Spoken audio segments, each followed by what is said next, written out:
Smokin Gunz podcast. Philip Higginbotham, Leo Yamas, RC Woods, hanging out with you and talking about pro football in San Antonio. That is all inclusive. That is all the pro football in San Antonio. The San Antonio Brahmas of the XFL, the now 3 and 6.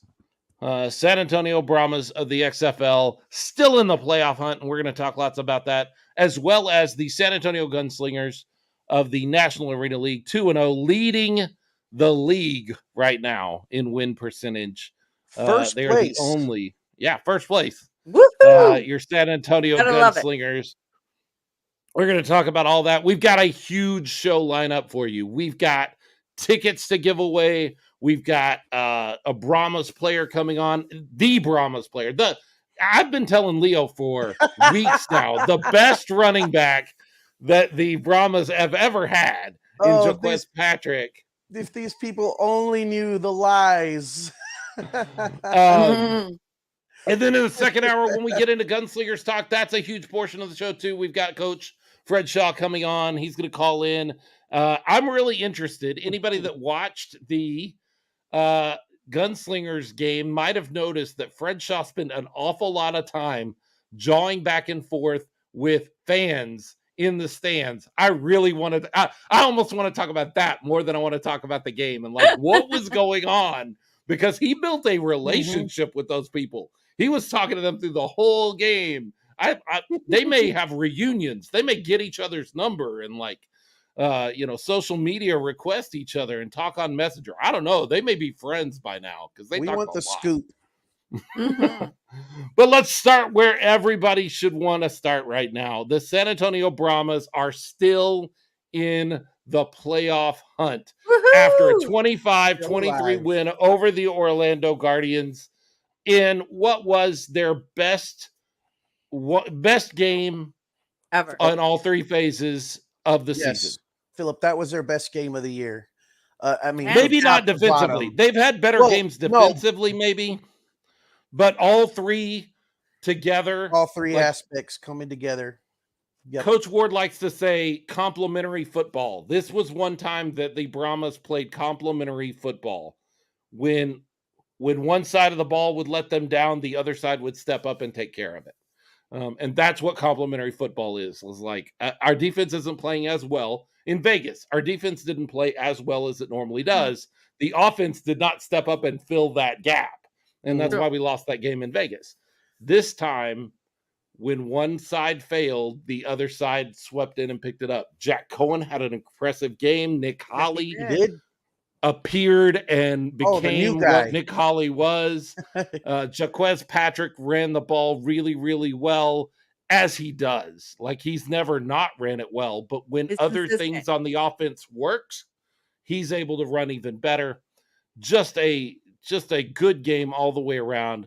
Exactly what you need going into week 10 against the best team in the league in DC as they come in on Saturday at 2. And we're going to talk a lot about that game because there's lots of information we need to know about that. But let's start at the beginning. What were your impressions of the game? Or actually, let's start where we always start. What were your impressions of the tailgate? Back in on Saturday there at the Alamodome. I didn't get to see any of the tailgating because I was driving furiously from Houston over to San Antonio. You're an animal. An animal, Phil. 2 games. I did 2 XFL games in one day. You need a crown. And I think only the mayor can beat that. Probably by 3, I think he said. I'll tell you I'll tell you very succinctly. I am glad I did that. But I will not be doing that again. First and last. It was fun. It was an experience. I will always say I did it. I don't think I'll ever do that again. Okay, fair enough. It was a lot. It was a lot. I mean, we could tell you from last weekend's experience where you were, home for Easter, where we did the 2 games back to back days. And that took a toll. I know that took a toll on me come Monday, having gone to 2 football games over the weekend. I can only imagine 2 football games, not over the weekend, but in one day. Same day. Yeah. Yeah. Was the sermon Sunday morning very abbreviated? No, No. I brought it all the way. We had a All great right time then. on Sunday morning too. It was the game in Houston. We'll touch on it real quickly. A lot of fun, exactly what you expected. Vegas tried to make a game of it. Houston won outright, and they were the better team on the field. Um, Here's what I love about the XFL, and some people will go, well, that does not bode well for the XFL. I drove to Houston, and before I went to get on my little train that takes me to the stadium, I realized that to ride on the train officially, you're supposed to have a ticket to the game. And I had not bought my ticket yet because I know I can get a ticket to the game. I know it's not sold out. Mhm. And so I stood there in the parking lot and bought a ticket to the game. I got not field level, but first row tickets in the end zone, right up under the goal post for $30 an Nice. Not hour bad. before the game started. I kind of like the XFL. Like, Well, I that's not kind of what like that you can do that kind of stuff. well, Spontaneous. that's not what they want. They don't want you to be able to do that for very long, obviously, but that's where we're at right now.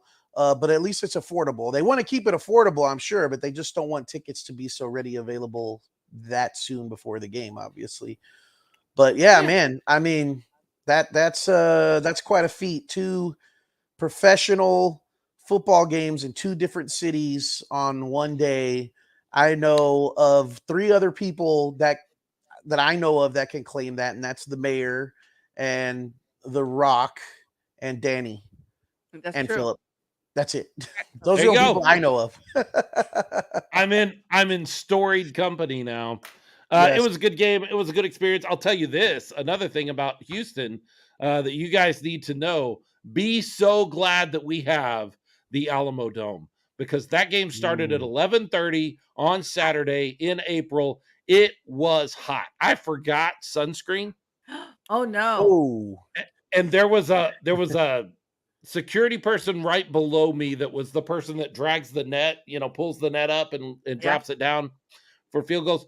That girl was sitting right in front of me, and like one of her other coworkers brought her a can of that spray sunscreen, mhm. and I'm sitting there watching her put on the sunscreen, and I'm like, how creepy is it if I ask this 22-year-old girl if I can borrow her sunscreen? Super creepy, but you did you? I didn't. I did Oh. not because I made the same determination you did of like that's beyond the creepy line. You can't do that. And so I just was like, if I burn, I burn. And I didn't, at least not badly. So it was okay. So let me ask you for that ticket that you paid $30 for, so you didn't have to pay any of the Ticketmaster fees. It was just straight out Oh, 30 bucks? absolutely I did. No, yeah. Mm. I Oh, had to you did? I Okay. bought it on the app, so I had to do that. Okay. I didn't want to get to the stadium and buy it because then I would have technically been breaking the train rules. And I'm kind of a rule follower. You can call me dumb if you want to, or nerdy. I don't care. I just didn't want to get on the train and that be the one time a transit officer came by and was like, let me see your ticket. And I'm like, well, I'm gonna buy it when I get to the stadium. It's cool, dude. And he's like, oh, yeah, that's cool. Here's your $300 fine for riding without a ticket. I just don't want to be that guy. It's not Okay. worth it. So Yeah, I probably paid not. my $6 of Ticketmaster fees and avoided the $300 ticket or whatever it is for riding the train without a ticket. So, Mm. Wow, that's a steep fee. so how was the tailgate? The That would go tailgate, to Leo. yeah, the tailgate was actually pretty decent. A little disappointing that there was about the same amount of fans there on this game as there were on Easter Sunday. Um, so that was a little bit of a disappointment, but the people that were there, they came and they showed out, and it was a typical tailgating scene with everyone having a good time, people dancing, especially Captain Brahma himself. He was getting down out there. I saw Oh, quite a bit, nice. and Jorge the mariachi, and that's a very strong tailgating group there. They had some really street corn that they were sharing with people that was Mm. delicious. So thank you, Warren and Cece, uh, or Ceci, they shared some of that with me and my group, and we went and said hello and got to interact for a little bit. But there was a lot of people there. The people that were there were having a good time and roaming around, and but there should have been more. There should have been more people for this game, especially knowing the situation. So a bit of a letdown in as far as attendance, but the people that were there, they showed up and they were very supportive before the game in the parking lot and during the game. Let me tell you, we got pretty loud. So a raucous, rowdy crowd. That's typical San Antonio fashion. There just needs to be more of us, tailgate included. And let's face it, I mean, there's no excuses anymore. Like, we could make excuses for that 9 o'clock game that they gave us, the XFL gave us. We can make excuses for the game after Easter, but a 6 o'clock game on a Saturday, like, there is no excuse anymore. Unfortunately, we just didn't show up like we could. Robert says it was hot. It was hot at the tailgate. I'm sure. Yeah, I'm sure it was. But it seems like it's the same consistent people, which is fine. But I don't think we're grabbing the new Brahma fans. I think that's where we're lacking. It is what it is. I know we're out of excuses. We can't blame it on the time. We can't blame it on Easter or anything like that. And I know this game, again, is going to be 2 o'clock, which is the time is good. Saturday, which is good. However, it's during the fiesta thing. And I know that's a big deal. And there's no tailgating. So that might cut down on some of the people who usually show up there. But we'll see. We'll see. I'm pretty excited about Saturday, to be honest. I know I work for the school district IDEA, and it's going to be IDEA Brahma night. So they're doing a BOGO kind of promotion, buy one ticket, get one free. We're all going to sit in the same section. So I actually gave away my tickets so I could sit with the IDEA family. So I'm excited about that. So here's the thing, and I love Mo's comment here. What fiesta? It's football. So as RC said, like, we have our current Brahma fan base, our San Antonio football fans, and those people are the ones who knew from the very beginning. They've been there, and that crowd is going to grow a little bit, but not exponentially. Those people are who they are. They love football. They, want to represent the city of San Antonio. The rest of the fan base, what needs to continue to grow is really going to grow based on the performance of the team. And because we're at where we're at, we're 2-6 coming into this game. I'm sure people have watched on TV and not been impressed with some of the performance, and they're skeptical, and they have yet to be won over yet. And as a hardcore football fan and really embracing this San Antonio fan base, for those of us that are already there and doing it, we got to understand that those people they're from a different cut. And so in order to get those people to come and get that growth that we really want, it's going to have to come on the field. I think perhaps the fact that they're actually in playoff contention in this last game, this may help and hopefully create bigger numbers for that last game, because now people are going to say, oh, well, they actually might make the playoffs. So I didn't know they were that good, or I didn't realize that they were, had turned a corner. And one game, it's one game win at home, but it's, against Orlando. Yeah, and against Orlando, but they don't know that. By the way, if you ever feel bad that, like, oh man, our Brahmas aren't as good as we hoped, but the Gunslingers are good, because that's that train track that we run on. We run on both of these tracks of the Brahmas and Gunslingers. Just realize for a second that there are football fans like us who love football and don't care if it's on the 100-yard gridiron or in the 50-yard arena right now in Orlando, and they have the worst team in the XFL and the worst team in the NAL by far in both of those. Those football fans that are just like us in San Antonio right now, with one good team and one team that's struggling to find their way, have the worst in both leagues over in Orlando. So say a prayer for them. Like, feel bad for them, because that's rough. But they got Disney, so it kind of we won. We scored a win. We notched a win on some imaginary scoreboard somewhere as the ball, as foot hit ball on Saturday night. Did you realize that? Did you know that we won something before we ever before the ball was ever touched by a player that could run it into the end zone? San Antonio Pro Football notched a win. Did you know that? No, tell us how did San Antonio In notch what a win? area? Because this was week 9 of the XFL, which means it has lasted longer than the San Antonio Commanders of the AAF, which lasted 8 weeks. We are officially in uncharted territory in the 2000s in professional football in San Antonio.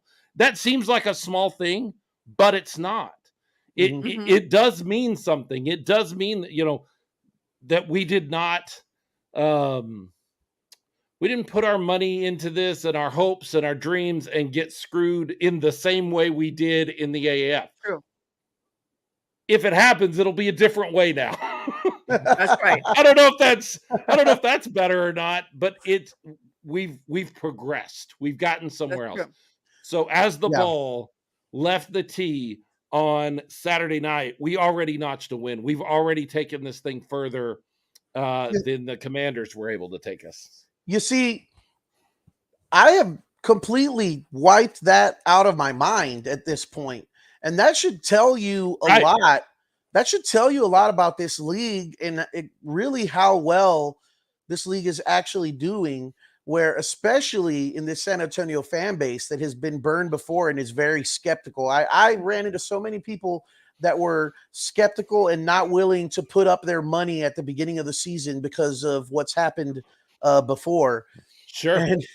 And to have those concerns, that kind of gray cloud over our heads, just totally forgotten about, because I've forgotten about it. I, at this point, am really comfortable that there is going to be an XFL season 2.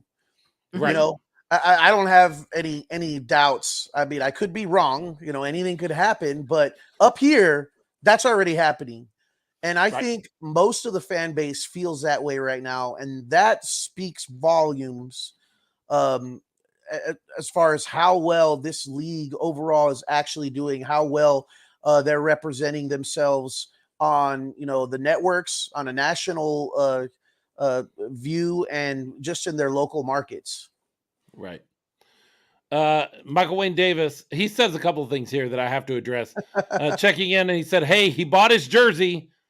Had to rob a bank to get it, but he got one. I did not buy a jersey. I'm not going to lie. I was all in on I'm going to buy a jersey, and then those things dropped on, what was that, Thursday? And the price point was just something that I could not justify to myself. I like them. They look great. I know that Mo and Iris have theirs. They love them. They look great. They posted a picture earlier today as those came in the mail. They look awesome. I've got no issue with anybody that wants to take $190 plus shipping and tax and spend it on jerseys. Do that if you have that. I could not justify it to myself and say that is a reasonable cost for me at this time. I'm not dogging on anybody that does it. I'm not dogging on anybody that does it. Just for me, I looked at it and I went, that's not something I can reasonably do right now. I actually thought, well, maybe next season they might go down. You know what I'm saying? I never said that statement before. I never thought that next season. So I'm happy about that I'm actually thinking next season, what am I going to do? And then I also was super happy during the game on the Jumbotron. I heard that they said Brahma Mamas. So they did. Yes, they did. I was excited about that. So they gave a nod over to the Brahma Mamas. Yeah, so I'm excited about that and trying to do more positive things with the community, with females in football. So my minds are working, just thinking next season. It's like, woo. Another thing Michael Wayne Davis asks, he says, who beat DC? That was the Orlando Guardians somehow. Yeah, they did. The team we beat just beat. DC, which just says two things to me. A, DC is beatable. Yes. And B, because they lost to the Guardians, they may come into this game on Saturday and go, there's nothing here for us. There is no reason that DC has to win this game. Whereas if they had beat Orlando and they were now 9-0, the undefeated season is still something to play for. But now that they are 8-1, they look at it and they go, we could be 9-1, but that's not really any different than 8-2. Or we can let Jordan Teamu and some of these other folks rest up. And we don't have to go out there and show everything. And, if this game gets away from us, it's not going to kill us. It's not going to hurt us. We're not losing anything. Right. And Philip, you mentioned that on the last show that DC was probably going to be thinking the same thing. Like, if we lose one, it's no big deal. It's not like it's going to be the end of the world or they're going to be out of it. No, I don't know that. Yeah. No, you don't know it, but you can assume it. And somebody brought up a great point. We were going to wait to get into all this like next week and all of the playoff stuff until we talked about the game, but we're already here, so why not? Leo mentioned last week that Houston may take the week off because they'd much rather see Arlington in the playoffs than San Antonio in the playoffs, and I think he's 100% correct that is a possibility. Mm-hmm. But as I was talking with someone else about Leo's supposition, he said, what do they do about the bonus? Ooh. And it occurred to me that when those 11 guys take the field, whoever they are, backups, or that they get an extra $1,000 in their paycheck if they win the game. Ooh, that talks. Money talks. And there is nobody in the world. There's nobody I want to know that says, I don't need $1,000. Like if Not you're me. that person and you're like, I don't need an extra $1,000. You and I don't live in the same world. And it would be very hard for us to have a whole lot to talk about. These players are guys that need that money. And they have families. The season is short and they've got families and they want to take care of them. So this person, which it was Ralph Judkins that does the Gunslingers play-by-play for our broadcast. He said, what would they do about the bonus? And I was like, oh, good point. There's a wrinkle I had not considered before. That's a good point. That's a very good point. I had not considered that. What in the world? There's somebody trying to hijack our feed here. We're under attack. I don't know if I even want to let him in. Uh-oh. He is the host of the X-Men show. Hey, wait a minute. And the B-Hawk live show. There's Dirty. Where are you? That doesn't look like St. Louis behind you. I've been here. I know what St. Louis looks like. So I am in beautiful San Diego, California. Nice. I am on vacation, but yet somehow I am still watching Smokin Gunz podcast. Love you. The way it should be. The way it should be. You're right, but I do have to say one thing. Who called that the Nooch was gonna run all over St. Louis? This guy right here. Look, this is the thing that is irritating me with this entire St. Louis fan base, right? Your guys' record should be better than what it is, okay? You guys should actually be, 4-6? Because the St. Louis should have never beat the Brahmas in the first game. That's true. We should have the record should be switched. So here's the thing. You guys still have a shot to make it to the playoffs. Guess what? We don't anymore. We don't. We're out. Seattle beat us. You do. Phil. Don't be like all the others. Mathematically, it's still there. If we're going to go back to math? Yeah. Do you want to do dirty math, Phil? No, I don't have dirty math. I don't have my degree in dirty math. It's hard I don't have a degree in any math, but I don't have a degree in dirty math. Listen, Dirty. I just got one thing to say to you right now. I know I told you, kids have all moved out. We're empty nesters. I've got a couple of extra bedrooms here at the house, but those are only available on a temporary basis. With these bridges you keep burning in your city, I know obviously you're going to come down to San Antonio. I just can't promise you can stay here for, 6 months. I'll give you 6 months, Dirty, and then you can find a place. No. It's not that I hate the Battlehawks. I don't. I love the Battlehawks. But I got a Battlehawks tattoo on the back of my leg. It's not that I don't hate the Battlehawks. Can I see it? It's like you guys. We just have to be real. If you're going to do a show about your team, right? You can't be a homer. You have to be objective. And if your team plays like crap, you have to call it out and say, yeah, we played like crap. I mean, literally, St. Louis could have went to the playoffs, right? But they cracked it. They laid the biggest golden egg, not even a golden egg because it was more of a rotten egg on Sunday. I'm watching the game and then I'm listening and seeing all these people going, oh, the refs. No, that was all legit fouls. Get over it, people. You know, get over it. We lost. We got to do it. You got to hope the Vipers beat them now. You got to hope the Vipers beat the Sea Dragons. Don't think it's happening, but you got to hope. Okay, you are plugged in to the XFL. You are the guy that calls when jerseys are coming out. You call which teams are going to the playoffs, and so you have this prognosticator brain. I'm going to pick it for a second because this is a Brahmas show. Do the Brahmas have a chance to beat the Defenders? Listen, God, it's going to pain me to say it too, because I love your guys' fan base. Your guys' fan base is phenomenal. But God, God, don't say it. Give us hope. Cut him off. Cut him off before he says it.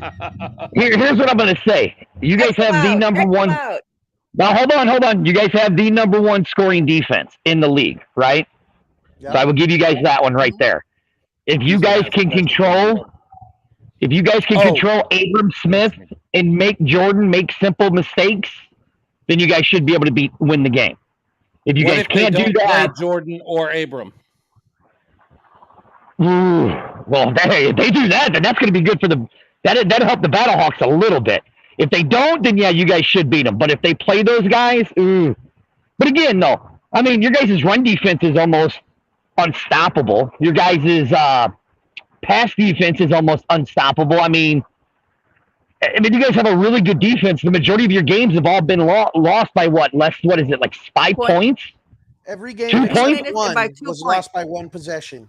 Right. So, I mean, listen, if Jack plays again like he did this week and quietly throws another 300-yard game, I mean, there's a very good chance you guys could beat. Very well good chance you guys could beat DC. But they have to stop Jordan and they have to stop Abram to do it. Okay, I got one more question for your prognosticator, Brandon, then I got to kick you because I got a player coming in here in a minute, and you're not more important than my starting running back. My second favorite running back in the league. The Houston Roughnecks and Arlington Renegades. Come on, stop it. Does Houston beat Arlington? Are you serious? Phil? Are you serious? I'm just asking a question. I mean, Arlington Renegades might be as bad as the Dallas Cowboys.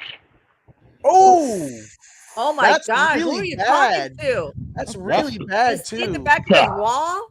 But that's all. Yeah, I mean, yeah. Listen, I got a sunset to go see at the ocean. I gotta go sit in the hot tub and tell Patrick, man. Tell that dude to bowl some people over because that dude's a beast. He has been. He is a beast. My second favorite running back in the league. Where's number 9 with the San Antonio Brahmas?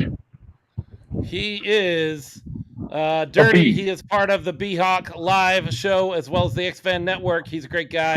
And he's leaving us right now because we already have someone else lined up. He is number 9 in your programs. He is the starting running back for your San Antonio Brahmas. He is the best running back. I've tried to tell Leo all season long, the best running back the Brahmas have. His name is Jaquez Patrick, and he is joining us right now on Smokin Gunz Podcast. Jaquez, how are you doing, bud? I'm doing well. How about you? Hello. You're doing real well. Look at you. You're all set up with the XFL screen behind you and the Brahmas screen behind you. Dude, this is official. I feel like they really got you set up here. Thanks for joining us. No problem. My man Kerwin got it set up for us over here. Nice. So you thank Kerwin for that. Kerwin and Frank are great in the front office there. They've been helping us out as a podcast some. We love those guys. But we love you even more. Heck of a game on Saturday. How did it feel to finally get that win in the Alamodome in front of your own fans? What was that like? That was important for us, man. We just wanted to do that for the city of San Antonio and the fans that come and support us each and every week. You know, we had some tough ones in that stadium, and we just we're excited to get over the hump. You know, we're still in the fight. You know, we got a really important one this Saturday. You know, with DC. You know, win and get in situation. And, man, we're just trying to build on it. You know what I'm saying? I just feel like if we get in, we got a chance to really win the whole thing. So we hear a lot of conversation from fans, from the San Antonio Brahmas fans, about Jack Cohn. Yeah. And you've played with 4 different quarterbacks. You've had 4 different quarterbacks start with you this season. So you've seen and connected with all of these guys. Yeah. Why? What makes us keep going back to Jack Cohn? What do we not know as fans that you guys know in the locker room that makes Jack Cohn the right guy to be leading this team? Yeah, he's resilient, man. No matter what's been thrown at him, when he got injured in practice, and others, other guys, getting their opportunity to play, he's just been resilient, and just keep going and keep going, And I mean, he's young, this is pretty much his rookie year, and he made big time plays for us last game, and that's what we're gonna need to ultimately, to get to where we'll need to be. I support him. The team supports him. We know what type of player he can be, and we're excited for the things that he's been doing for us. Very cool. Thanks for joining us, Jacquez. I have to say, don't listen to Philip. Philip did not have to convince me, or did not have to convince me otherwise that you're absolutely a beast at running back. We had nothing to worry about once your stablemate, Kalen Balaj, went down with an injury, unfortunately. But as you have taken over that role where you're kind of the primary guy back there, we've kind of seen you really blossom from having fewer carries to going to more carries, where you're just kind of bowling over people, and it seems like really hard person to get to tackle, to get down on defenses. So what's your mentality going into a game and going into a play where you're going to get the ball, you're going to carry that rock? What's your mentality like? And especially I wanted to ask, after that one fumble this past game, it was like the one blemish on pretty much a otherwise absolutely great game that you played. Mm-hmm. But you came back and totally made up for that. And I'm just like, what does it take up here when you're approaching the game? What is your approach to the game now that you know that you're the guy and this offense kind of really depends on you that much more? Yeah, man, it's just about having fun out there. Like, it's just the opportunity. I've always wanted, since high school. It was really like my first time. Well, I had a couple times in college, the opportunity to be the guy, and just getting the opportunity to prove myself again, man. Just to show that I can be that go-to guy, and just with the team, depending on me, offense. Obviously I'm not the only guy on offense that we depend on, but a big part of it, and I just try to deliver on my end. And man, like I said, I'm just really just having fun out there. Every time I get the ball, obviously I want to get in the end zone, and that's just my goal, what I'm saying? And anybody that tries to stop me from doing that, I just got to take care of it. Guys hit me, try to go low, whatever it is to get to that end zone, that's what I try to do. And it's just sometimes it's interesting because people always ask me how do you avoid so many tackles? And a lot of it is, guys, you just got to see the demeanor of the tackle. The guy's trying to tackle you before you, what I'm saying? Because sometimes you can run a guy over when he's not even trying to tackle you. You know what I'm saying? So it's sometimes it's just knowing the demeanor and studying film and knowing who you're with in an open field. And then I'm a bigger guy, so I always try to reduce my target level as far as being hit. So I'm a big guy, so I got to bend my knees. You can't be a waist bender at this height, so I always bend my knees and reduce my target. Obviously, then the weight room and all that stuff comes into it, and God-given talent, like all that stuff comes into play. And then sometimes just guys just be falling off with me. It's just simple as that. Nice. I have a question. So, when you back in 2020, when you were with the Vipers, and now that you're with the XFL, what did you do between that time to keep yourself fit and motivated to stay in football? Well, I mean, I had got the opportunity to be with the Cincinnati Bengals, and Okay. So I was with the Cincinnati Bengals soon after I left the first XFL, and that was a good opportunity being there, good to be around those guys, get the opportunity to play. And I ended up leaving Cincinnati after my second season there and going out to San Francisco, which they signed me from the Cincinnati's practice squad.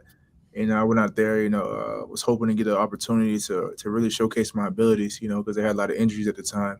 And it was just me and one other guy, but, NFL is a business. And I just we ultimately I didn't get that opportunity I was hoping, as far as to get to carry the ball at that level, and 15, 20 times, what I'm saying, even 10 times, would have been something I feel like I could have showcased my full potential on that level.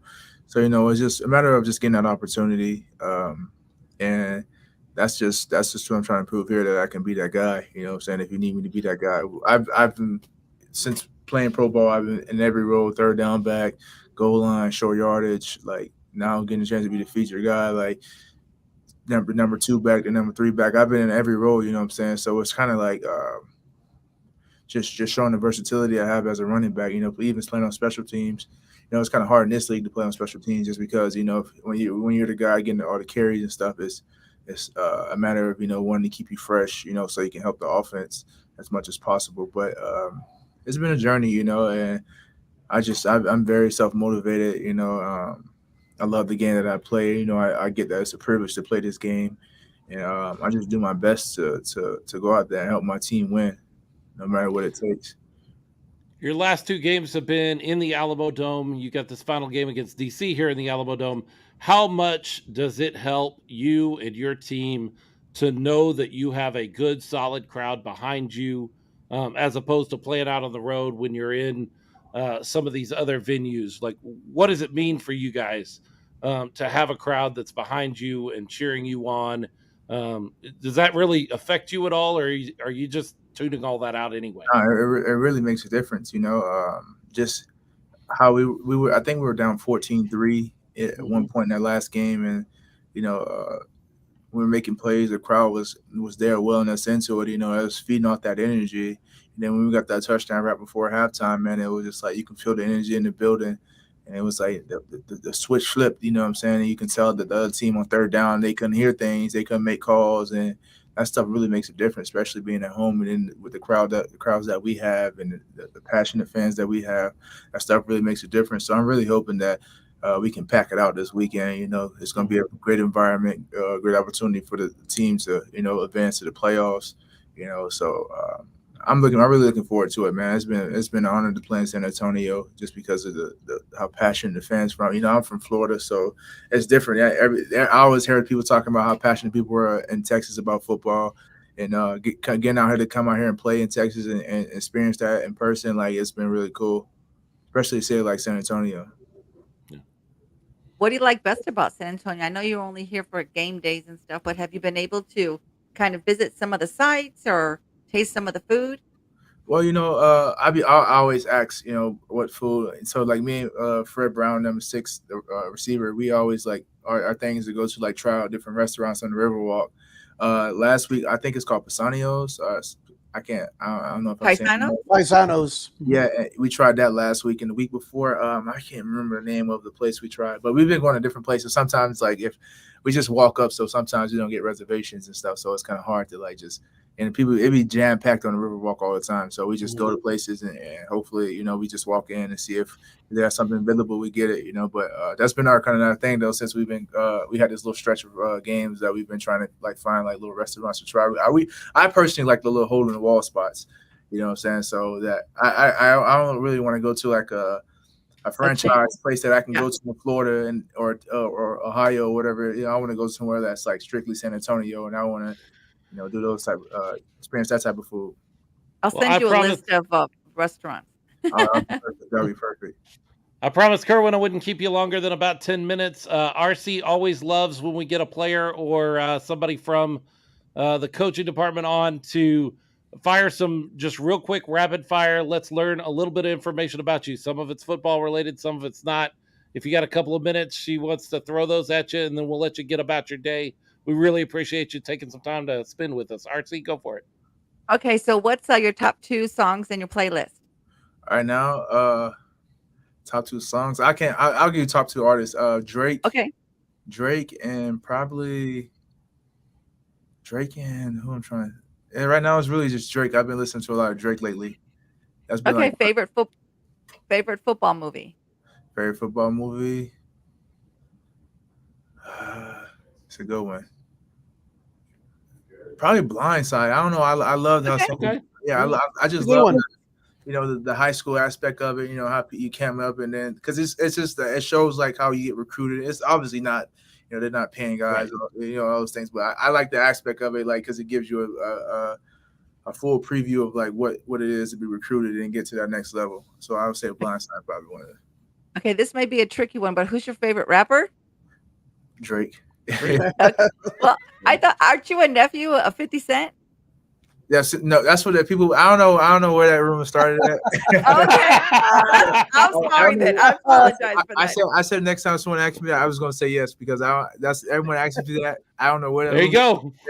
But if everyone wants that to be my uncle, I guess I'll claim him as my uncle. There you go. That's good.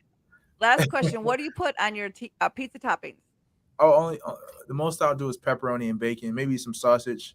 One of my friends, he ordered a pineapple pizza, and he's like, I got some pizza left over, and he's like, I got it. I went down there to get the pizza, and it was pineapples on it. I'm like, I can't even eat this, man. No pineapple on the pizza. I can't do the pineapple. I know that's not popular with a lot of people, but I'm not a pineapple guy on the pizza. His name is Well, Jaquez so Patrick. He is a running. I appreciate you guys' time. His name is Jaquez Patrick. He is running back for the San Antonio Brahmas. He will be in the Alamodome, getting the Brahmas to the playoffs this week as they take on the DC Defenders, best team in the league. That doesn't mean a thing because they are going to come in and we're going to hand them a loss, and then we're going to head off to Houston and start making our way through the playoffs. Jaquez, thank you so much for spending some time with us. We really appreciate you. Thank you. Horns forward. The Brahmas. Horns forward. Thank you, Jaquez. Very cool. Very cool. Thank you so much to the Brahmas organization for making him available for us. Yes. And we can't be more grateful that they let us have some time with him so that you guys can get to know him. I know that the Brahma Babe was on here, and I really wanted to mention that she's been watching him for a while. He's an FSU kid, and she's a Seminoles fan. Sorry about that. I wanted to try to get that in there, but we had a very tight window to spend some time with Jaquez. But we love the fact that we just get to know him a little bit and get to it's hard when they're up under a helmet and they're 50 yards away from you to really feel like you're getting to know these guys. So we love the fact that we can pull them on from time to time and you can learn some little information about them and feel like, hey, I know that guy a little better. I know who number 9 is and what makes him tick a little bit. And you can make that a thing. So my favorite part about that, I don't know if a running back has ever said this before, but my favorite part about that was when he talked about, breaking tackles and, sometimes looking at the approach of the tackler and coming in and that. I mean, vision is a big part of being a running back, but you normally think about field vision. You don't normally think about vision as far as measuring up a defender and whether he's going high or low or what angle he's taking. So he touched on that. But my absolute favorite was the quote. Sometimes they just fall off of me. I was like, that's awesome. Sometimes they just fall off, man. He's a big guy. He's a hard runner. What I really loved about our stable at the beginning of the year was that we had him and Kalen Balaj. And by the way, I've joked about this all show, but we had this behind the scenes argument going on most of the season about which one of those guys was better, which is not taking away from either of those guys. No. Like neither one of us were saying, Kalen Balaj is not good. We were just saying which one of these two is better. I was always on the Balaj side, and Leo was always on the Jaquez Patrick side until this week. As I was sitting in the press box and we were watching Patrick run, I texted Leo and I said, okay, Patrick is better. And the reason is he's available right now, and that's what makes him better right now. When they get both in the same stable again, we get to refire up that whole argument again, which is a good problem to have. They're both big, bruising guys. They run well. And when you add any kind of passing game alongside them, it just opens things up for them, which is what you saw on Saturday. Jack Cohen was able to look. We've been really, really, really critical of the offensive line. And so it would not be fair of me to have this show today and not say the offensive line was, dare I say, decent, maybe even good. They still had their moments, but they kept a clean pocket for Jack to be able to get the ball down the field some. They opened up some holes for Jaquez to run through. I don't know what it is. I actually asked Coach, what do you attribute this success to? Because the offensive line has been a problem. Mhm. And he said, man, they just grind. They've just been grinding, and it feels like they figured something out. They did a lot better, and we wouldn't be doing this right to not point out the fact that they had a good game. They The did. offensive line had a good game. That So, translated over to Cohen's day. I mean, he doesn't True. have the type of day he had without the offensive line performing the way they did. For sure. So, For sure. Philip, how was it to be in the press box It was great. for the XFL? I love that experience. I am not. I don't mind being in the stands. I enjoy it, but I need to be able to keep notes, and I love to communicate with people. So I was live tweeting the game. I'll be doing the same thing this Saturday, where on our Smokin Gunz podcast Twitter feed, I will just be live tweeting. And so if you're in the stadium, follow me on Twitter, follow us on Twitter on the show, because when I get an injury update that you can't hear in the stadium, I'm going to tweet that information out to you so that you know, oh, we're not seeing, player X. I'm not even going to throw a name out there because I don't want to jinx anybody, but we're not seeing player X. Oh, he's questionable for the game because he's got a shoulder injury. I'm going to give you as much of that information as I can in the press box. It's over the last 7 or 8 years, it's just where I felt most comfortable at a football game. And it was very nice to be back in. I love the press box at the Alamodome. It is huge. Yeah, very It is spacious. open air. A lot of press boxes you go to are closed off from the crowd, so you hear them, but you hear them behind glass. And it's a different kind of experience. You're kind of separated from things. At the Alamodome, it is open. The press box is open to the crowd, and so you feel like you're still right in the middle of things because you kind of are. They're all around you. Mhm. And I really liked the press box there at the Alamodome. It was great. Great experience. I love the ability to go down and talk to Coach Buckley. I didn't have any questions for him necessarily, and then get a chance to ask some questions of Jack Cohen and Coach Ward and Beasley, who came out and talked to us, and Nick Hawley. Able to spend some time with all of them and talk to them. It was very nice, and we get an opportunity to do that again on Saturday for DC. Tell you what, those were heroes of the game right there. Beasley and Holly, as well as Patrick and Cohen, but sure. Beasley and Holly for sure, big time contributors. It was really good to see Holly come in first game. You know, we picked him up just a week before, but obviously not enough time for him to get out on the field yet, get the offense and everything. But coming out the way he did and being such a weapon for Cohen. And then also, I don't know if anybody noticed, I mean, they ended up scoring on that ridiculous drive anyways, but Holly's the one who made the at least temporary saving tackle on the longest pass thrown in the Alamodome this season in the XFL by a punter. But Holly's the one who got down there and made sure that he wasn't going to throw a touchdown, at least, to save us from that embarrassment. But Holly was just, oh, man, he's a straight-up baller. I'm glad to have him as a Brahma. But every single one of you Brahmas fans, if you're upset about the fake punt, if you tell me you saw it coming, I'll call you a liar to your face. Because they were in their own territory. It was early in the game. It was perfectly called. And it was executed correctly. And boy, was it. Yeah, it was just done right. And it was done at a time that, like, I wasn't thinking about a fake punt. Not us. It was Orlando that ran it. And they ended up scoring on it. It would have made the game a completely different thing. But it was the one time I think all season I've watched Orlando do something and gone, that was a really gutsy, good coaching call. Because it could have blown up on them and really hurt them. Credit. But they didn't. They kind of gutted it out and gave it a try, and it ended up being what they needed it to be.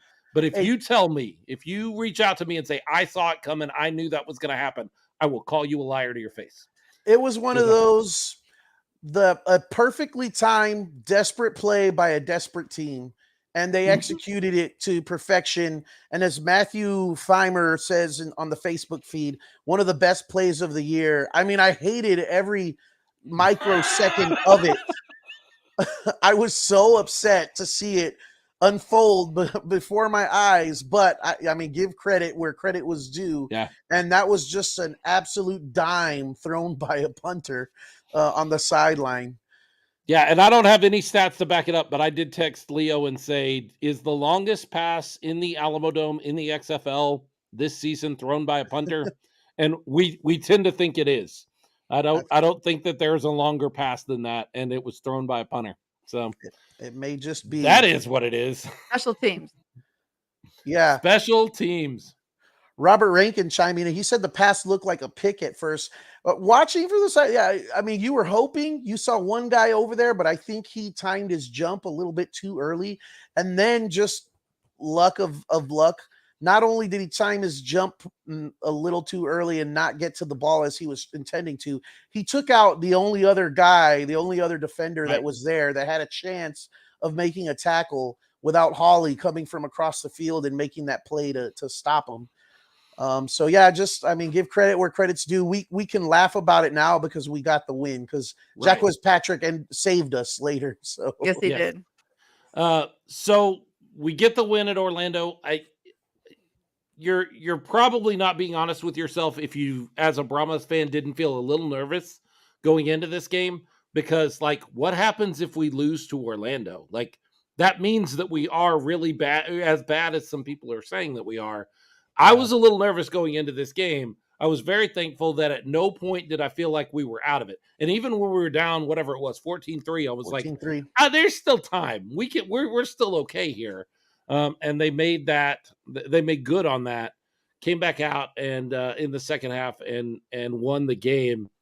And it's a big win. So that's Orlando. Now we look toward DC. And lots we have to talk about before we even talk about the game, because it is Fiesta this week. And that means that things have changed. And so I know that a lot of you were asking questions back and forth. Yes. The Alamodome put out some stuff just before we started recording this, but I reached out to the team because, you know, I'm a big wig now and I have connections with the team now that I'm a media guy. No, I reached out to the team and I said, hey, give me a real clear picture of what we're looking at so that folks that listen to the show and watch the show know exactly what to expect on Saturday. And here's what I got. Lot C will be closed, which I think many of us knew due to the carnival for Fiesta. Lot B opens at 10:30 a.m. It is $10, first come, first serve, and there is no tailgating allowed. That's a big surprise. That's the Alamodome, by the way. That's not the team doing that. That's the Alamodome that wants to capitalize and be able to fit as many people in there so they can make their money and not have to be wasting manpower looking around for people that are using extra spots without having paid for them for their tailgate. Yeah, that's a bummer, but I guess I understand it, sort of. More information for you. ADA spots. If you need a handicap spot, ADA spots are available in Lot A, also on a first come, first serve basis, beginning at 7 a.m. You can park there with ADA tags, I would assume, disabled tags. They are $25 for space. Do not ask me why they are charging $25 for ADA spaces and $10 for the others. I don't know. Again, that's an Alamodome thing. That's not the Brahmas. That's not the XFL. That is the Alamodome, and they know what they're doing. They have been a venue for a long time, so it's not like that's against the law. I know that somebody's gonna go that you can't do that. If you couldn't do that, they wouldn't do it. I don't know why they made that decision. Don't shoot the messenger. John finished off by saying rideshare is highly recommended. You try to get your rideshare to drop you off at Lot D. Via Park and Ride will begin at 12 p.m. I believe they start that up at Crossroads, up at the Crossroads area. And it will run till 1 hour after the game. So it starts at noon and it'll run until 1 hour after game time. And they will drop off at the north end of the Alamo. So that is the information that you will see pushed out all week long from the Alamodome, from the XFL. We wanted to get that information to you on the show because we know that you need to make your plans around that. So I've already seen some folks saying, hey, if they're not going to allow tailgating there, why don't we find another spot to tailgate? That's a great idea. I don't know where you're going to go. I know some people have thrown out Alamo Beer Company. I'm going to tell you right now, they're busy. Then we'll talk about that a little later, but I know we have a watch party for the Gunslingers and another event there at the same time this Saturday. So they may not be the best place to try to utilize. There's always parking around the Alamodome.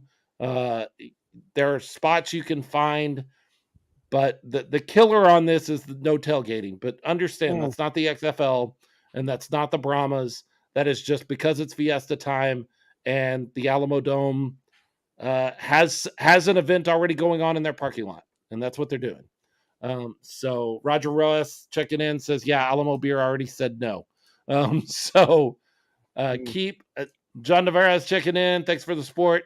Like always, guys, we thank you guys at the ticket office. You guys are doing a great job. John reached out to us and said, hey, you guys want to give away some tickets on the show? And we said, yeah. We have 8 tickets together in the Alamodome in section 101 available. We want them to go to a group that would not get to go to the game. So if you've got a football team, a little league football team, pee wee football team, or your baseball team, or and it's something you would like to take them to, reach out to us. We've got 8 seats all there together. Can I get more? No, because he gave me 8 seats. So I got 8 seats for you. But we want them to go. If you're a season ticket fan, like, you can lie to me. I would never know. I'm not going to go back and check you. But if you're a season ticket fan and you already have tickets, keep it. Keep your tickets and buy some extra tickets for friends. But if you have that guy at the office that has been talking all season about, gee, I really need to make it out to one of these games, then have him grab some buddies and let's get him to the game and make a Brahmas fan. Yeah. That's the kind of thing we want to see happen with this. You need to check in with the show here on Facebook, Twitter, or YouTube. No, I'm not going to say YouTube, Facebook or Twitter. Reach out to us at Smokin Gunz Pod, Smokin no G, Guns with a Z, POD, either on Facebook or Twitter. Send us a direct message and ask if we still have those available. If we do, I'll make them available to you, and we'll get you your buddy to the game, or you to the game if you're somebody that, hey, I've wanted to go to a game all season. I can this one, but I can't afford to go. Okay, let's get you to the game. Let's make that happen for you. But that is from John. That is from the Brahmas organization. They are doing everything they can to make Brahmas fans out of all of San Antonio, and this is part of that. So thank you, John. Thanks, John. Yeah, for sure. And I just wanted to mention real quick about the Brahma Mamas, because we had been discussing on our page, what are we going to do for Fiesta, thinking that we were going to tailgate. So I know we're probably not going to collect peanut butter jars. We were talking about passing out cascarones. I don't know if that's going to happen. And we were talking about passing out like those floral halos. So just know there may be some changes. Look for the Brahma Mama Facebook page, and I will update probably either tomorrow morning to see what this news is going to affect. Now, by no means am I saying don't attend the game. I'm already thinking right now I'll probably do the park and ride just because it's easier. So I'm just saying things are going to change. They may look different, but that does not mean you don't come to the game. Still come to the game. There's more to football than just tailgating. One other item, I did talk to John today, and this wasn't in my message that I got from him, but it's something that I wanted to make sure everybody knew. Fiesta medals. Brahmas Fiesta medals will be available. We have the Brahmas Mamas Fiesta medals. You still have some of those left, right? Yep. But Fiesta medals will also be on sale at the game. Now, there's going to be a season ticket only, ticket holder only meet and greet at, I believe, Alamo Beer Company from like 4 to 8 on Friday. If you are a season ticket holder, you are entitled to a Fiesta medal, 1 per account. So if you have 4 season tickets under your account, you get 1. If you have 1 season ticket and you're the one that bought your own season ticket, you get 1. You get 1 per account. And then you can buy any extra that you would like to buy. They're going to be on sale. They're $10. We put out a post on Sunday night or Sunday afternoon about it on our Facebook page, so you can go and read all the information there. That's directly from the team. But if you're a season ticket holder, you are entitled to a medal. Go get it. And if you are not a season ticket holder, you'll have to stand in line for merch and get yours while they last. Now, Or buy a Brahma Mama medal, because we'll be there also. And buy Brahma Mama. And we're getting closer to that $500 to donate to the children's shelter. So we'll be there between those same hours, $10. Again, we're trying to raise $500 to go to the children's shelter. What you got, Leo? So I was going to ask, I don't know if you know the answer to this question, but if John is still with us or someone that knows, maybe they can chime in. If it's necessary at all, what is it that we have to show as season ticket holders? What do we have to have something to kind of show as proof that we are season ticket holders in order to get that awesome looking medal, by the way, for those of you that haven't it's a great seen looking medal. Yeah. Your account number. You need to be able to pull up your account number. That's how they're going to be verifying your account and be able to mark you off of the list and say, hey, Leo and Lois, they got their medal. They're gonna use your account number, is what he told me earlier today. Nice. Perfect. So we need to get to the game, but we're gonna have to take a break on Brahma talk for a second. It is 8:00, and I got another guest lined up, and that's the way the show works. We're gonna move on to Gunslinger talk for a little bit. Stick with us if you're a Brahma fan, because we still got to clean up what we're gonna see against DC in the game. We have some thoughts. I have some thoughts, and we want to talk about that. But let's shift now gears a little bit and talk about the San Antonio Gunslingers. Woo-hoo, because they played an incredibly exciting game. They Mm. were down by 14 points at one point. They came back, tied the game, went into overtime, and then secured a 62-61 win over the Jacksonville Sharks. And joining us right now is the head coach of the San Antonio Gunslingers, Fred Shaw. He is driving, so you won't see him, but he will talk to us and tell us about the game, and more importantly, about the fans in Jacksonville, because I'm real curious about some of these fans in Jacksonville. Yeah. We're going to talk with him for a second, but you won't see him. You'll just hear him. Head coach Fred Shaw. How you doing, Coach? How you guys doing? Can you guys hear me? Oh, perfect. We can hear you great. Yes, We can sir. hear you great. Man, it's So wonderful. it was a great game. It's great to see you guys. It's a great game. We want to talk to you a little bit about the game, but first and foremost, the most pressing question. You seem to make some friends there in Jacksonville, right up against the field, down in that near that end zone. Tell us about your new friends there in Jacksonville, because you spent the whole game talking to this one group of people every time you were over in that area, from what I saw. Did you make some new friends there? Yeah, I definitely made some new friends there. You know, I played arena football for a long time against Jacksonville, so I know a lot of people in Jacksonville, but it has great energy in Jacksonville, and it's no other place like that to get a victory in. So let's talk a little bit about let's talk a little bit about the game and what you saw as a coach. What were your impressions as you made your way through the game and as you came off the field with a 1-point win? How did you feel about the game on Saturday night? We felt good. We felt good on when we headed to the arena. We knew it was going to be a tough matchup against Jacksonville. They have a good coach and they have some great players on the field. So we knew it was going to be a ball game, but we kept playing and we kept fighting. And you know, that's what we're going to bring to the table each game, each week. We're going to just keep fighting, and good things are going to happen for us. We got a great group of guys, and I'm excited about this game this weekend. And it's going to be a show. It's going to be a show, a great one. He's with us right now in the comment section, but I've got to ask you, and it seems like we talk about this guy all the time, but that's because he deserves it. Kali Rashad is catching touchdowns off the wall. He's catching touchdowns off the net. He's rolling over guys trying to tackle him and staying off of being down and advancing the ball all the way down to the goal line. How nice is it as a head coach to have a weapon like Kali Rashad out there making plays for you? Yeah, he's a true offensive specialist, you know, and that's what I call him, man. You got to be special to do the things that Rashad does. And honestly, it's no better athletic player out there like that that's in the NAL or any other league for that matter. But it's a privilege to actually have him on the team. He's a true leader. He's a strong guy. You might look at him and be like, oh, he's a short guy, but he's the toughest guy on the field always. And it's no better player to have than Rashad. Yeah, I mean, we have always definitely really appreciated the athleticism that Kali has displayed, and the speed, the determination.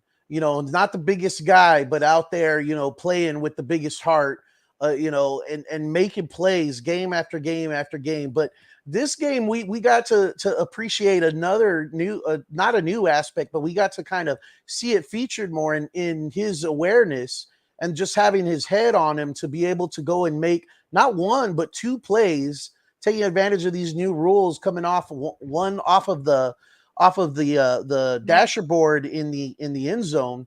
I mean, that play that caught the defense off guard, that caught the officials off guard, because some of them were standing around looking at each other, and Kali's putting his hands up already, giving the touchdown signal, and he's saying, yeah, that's a score. And they had to talk about it, discuss it for a second, and then confirm, yeah, that's a score. And then again later off the net.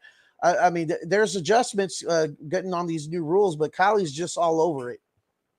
Yeah, he's just a player. He just keeps playing until the whistle's blown. Yeah, he fights hard every play. I mean, it's not a play that I don't see him hustling. If I can actually play him on defense, he's been asking me to play defense for a long time now, but I'm gonna keep him off away from that side as of right now. But he's just an overall just playmaker, and like I said, man, there's no better player to have on your team than Rashad. You picked up Arvell Nelson just before camp started here against Jacksonville, one of the perennial good teams in the NAL. They are always there in the conversation as we get toward the end of the season in the NAL. He was responsible for 9 touchdowns. 9 touchdowns. And what I really noticed, Coach, is Arvell is doing great, but there's still room to grow, isn't there? Yes, there's definitely room to grow, but this is the first 2 games of the season, and we're going to get better each week. We watch the film, and we're going to continue to get better. And but he's a true leader as well. I honestly, he's one of the great professional players that I've been around since I've been coaching, and he's just an all-around leader on the field, off the field. He leads by example, and so it's no doubt in my mind that each week he's going to get better. So don't be surprised if we get 4 this weekend. Barnett also had a great game. Mm-hmm. Yeah, Barnett has been. Yeah, definitely. Yeah, we've kind of talked about that. No, thank you, Coach. But we've kind of talked about that the last couple of shows about what it must be like as a defensive coach to prepare for this team with so many weapons that you have on offense. In the running game with Pierre, and then in the passing game you got Kali, and then Barnett, and then guys behind him that you have a Juice and Nico, and just it's got to be a nightmare to kind of go down this list of depth at receiver that you guys have, and they can't really just focus on any one. Obviously, Kali and Barnett are a big piece of this offense, but really you can kind of plug someone in, give them a breather if something happens, or you can draw up a play to kind of go a different direction and be just as successful. Yeah, it's the thing about it is these guys are not selfish. So if they see someone that's on the field they're hot, they're going to continue to motivate those guys. We don't have a selfish player on our team, and we're building something strong in San Antonio this year. And you guys are going to be surprised at the outcome of the season with Gunslingers. So I don't now think you we're go going to be surprised. We're getting the championship, and we're getting the ring, and I'm getting my own Hardware. ring. That's right. Yes, ma'am. One game at a time, but yes, ma'am. Okay. Now you head up to the Capital Region to take on the back-to-back champion Albany Empire, and there are some folks around the NAL that say, ooh, the Albany Empire may not be as good as we thought they were because there's been a coaching change. And Tom Manasseh's out, and now Damian Ware is the head coach there. Coach, that's not true, is it? Damian Ware is not necessarily, like, nobody can replace Tom Manasseh. Tom Manasseh is a legendarily good coach. But Damian Ware is also a really, really good coach. That there's not going to be much of a drop off for this championship team, is there? Definitely not. These guys are a great coach. Coach Ware's a great coach. They have championship players on their team, and nothing's going to be easy. Nothing's going to be easy to come this weekend. We're going to have to take everything, and we're looking forward to it. But those guys are going to come ready to play, and all the distractions aside, I'm sure, when we step on the field, and those guys are going to bring it to us. But we'll be ready for it. We'll be ready for it. Talking about distractions, so Coach, I'd really like to kind of get a feel on what the difference is this year compared to last year. I can tell you, Philip and I talked about this a little bit on the last show, going into Freeman Coliseum before game one and walking in there during warmups. I could just sense it. I could see it on the players. I see guys warming up like Cody Brooks and Kadir and Kali, and I see guys out there, and it just, there's a different level of like a business approach and focus that I just see kind of standing there on the sidelines even before the game. And then it seems to carry over, and we see comments from you, like on Facebook after the last game, you said, respect us. And then talking now, we joke about hardware and rings and talk about championships, and you have that mentality of, one game at a time. It just seems like a totally different perspective and attitude. You could kind of feel that in the atmosphere. Can you kind of tell us about that, the difference that this offseason has made for you guys and your outlook on the season week by week? Yes, sir. The only thing we've been preaching in the off season was family first, and we're building a family, and it's something strong that no one's going to be able to break, and you really can't explain it, but it's just a group of guys that we really care about each other, and once we go out on the field, or if we playing at home, or if we playing away, we always stick together. We always have 25 players that's going to stick together. We have the coaching staff, man. That's just strong, and they just believe. We just believe in each other, and it's going to be a special year just off of that, just by the love that we have in our locker room for each other. And we don't explain it, a lot, outside of the locker room, but that's what you see. That's what you see when you see these guys working. They're working together. They're not by themselves. They're working beside one of their brothers, and we're building something special. I just keep saying that we're building something special. I believe it. And I know Leo had said distraction, and I'm going to touch on that. So last week I talked about the pants that didn't fit that player very well. Well, I don't know who you talked to, but it was not a distraction at this game. So just thank you.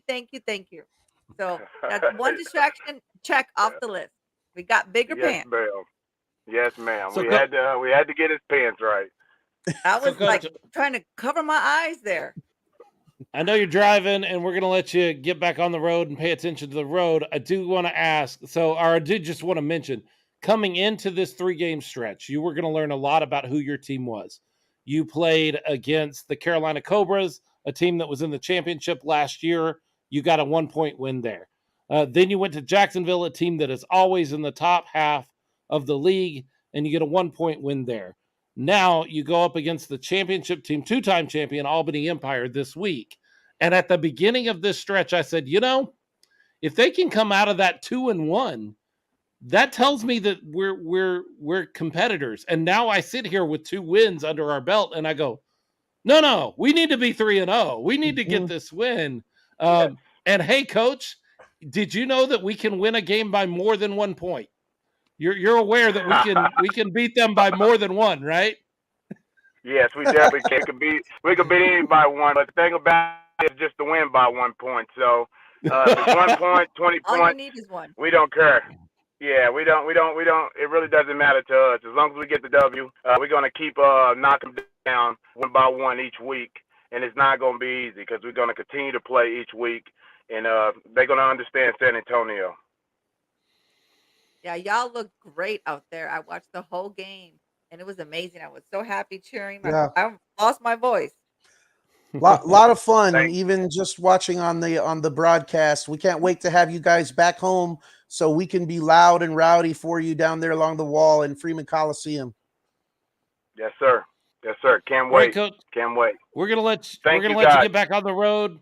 Thank you. you so much for checking in with us. Hopefully, we get a chance to talk to you next week after another win. Thank you, Coach. All right, you guys take care. Thank you. Guns up. Guns up. He is the head coach of the San Antonio Gunslingers, the 2-0 San Antonio Gunslingers. 2 points, 2 wins. They are 2-0, and they are leading the league right now. Love Is it it. too early? Is it too early to start talking about that? Heck no, because we're No. leading the league right now. So we're going to talk about it. Just very exciting to watch what's happening around this team. We talked all offseason about it really feels like something special is happening here with this team. I really am excited about the season, and now we're into the season, and the team is proving us correct in those assumptions that they are going to be one of those teams that just has to be dealt with. I'm not saying that they're going to win the championship. That's their goal. I said it though. But any team that wins the championship is going to have to get through San Antonio to do it. They are going to be a part of that conversation. They are going to be a contender. And that's all you can ask for at this stage of the season is we want to be in contention when push comes to shove. And right now they are proving to us that that's who they are. That's me fighting because they're fighters. Yeah, and they're proving they know how to win games, even when the odds are stacked against them. Going into Jacksonville is not an easy task. As Coach Shaw mentioned, that's a special place to play, and he knows from experience. But coming in there and being down at one point by 14 points and scoring 21 consecutive to retake that advantage, it's hard for anybody to score 21 consecutive points in the game of arena football. But to come and do that in Jacksonville, when, I think, a different team, even this Gunslingers team previously, going down 14 on the road, that might be too big a mountain to ask them to overcome. But this team is just resilient. They stick together, they band together. Like Coach Shaw said, it's like a family, and they really believe in themselves and each other. And we have to mention, they have a great kicker backing them up. Michael Wayne Davis mentioned Drew it Pearson. earlier, and yeah, we got to give him credit. He kicked a perfect game, yes, and was ended up being the difference in 2 1-point victories so far. Those come down to your kicker, and he's the one that pushed him over the top. So got to give him kudos for sure. You cannot discount the impact that Drew Pearson has had on this game because it has been 1-point wins in both games. And so that means the kicker is so very important in those games because we're watching the league. We're watching other football around the league that don't have automatic kickers that can get them points after touchdowns, and they're suffering. There are other teams that are having a hard time because their kicker doesn't get them every point available. Drew does what he can to get us every point available. Yeah, and that's important. I had mentioned on Facebook, win a winner chicken dinner. We had 2 winning football teams in San Antonio. I was so proud to be a football fan in San Antonio this weekend. We both have great kickers. I asked the question on the banner at the beginning. We haven't really discussed it, but I would like to say, I believe that Saturday was, in the history of San Antonio professional football, the best day, the greatest day in San Antonio professional football ever. Yeah, I would disagree with you. We had a game 9. We got past some ghosts. We pushed away some ghosts. We got a win that kept us in the playoffs at home for the first win, the first home win of the XFL team here And then in overtime, the Gunslingers proved that they are going to be a team that everybody has to reckon with in the NAL. I can't think of any professional football day in San Antonio better than that. No, I mean, there can't be. I mean, going back and thinking about, in all of history, we've had the San Antonio Riders, the Texans, we've had the Wings, we had the Talons, as well as the Commanders and the original old school USFL Gunslingers. You can't compare any season from those guys and having one day that had as much success on a professional level in football in San Antonio. Yeah. Love that. Yeah, Drew should show off float. that leg on a Fiesta float. That sounds like a plan, man. Let's make that happen. If not this year, let's make it happen another year. I wasn't even in town to watch the games, and I watched them through YouTube. And even then, I was super excited. Like, I literally almost lost my voice with that Gunslinger game because I was so excited. So, fans out there, you don't have to be in the seat to be a fan. You can watch it on YouTube. You can watch it on ESPN2 or Plus. So, there's other options out there. So, jump on the bandwagon. I know it's kind of late, but we have some really good professional football here in San Antonio. Yes, Michael Wayne Davis says, didn't the baseball team win as well? Yes, the San Antonio Missions also got a win on Saturday. Yes. So just sports All around San Antonio Victory was all City. over wins everywhere.